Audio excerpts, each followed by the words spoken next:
hey, how cozy is this? This is a great little, I guess, TV room, huh? Isn't this nice? Yeah, really nice. And what motivated this? What did the homeowners want to achieve out of this?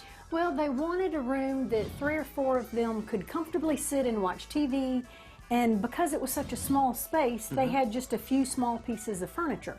And so it wasn't comfortable, you know, to be able to relax. Right. And so we came in and actually put a really long sofa with a chaise, I like which this. allowed you to seat 4 people comfortably.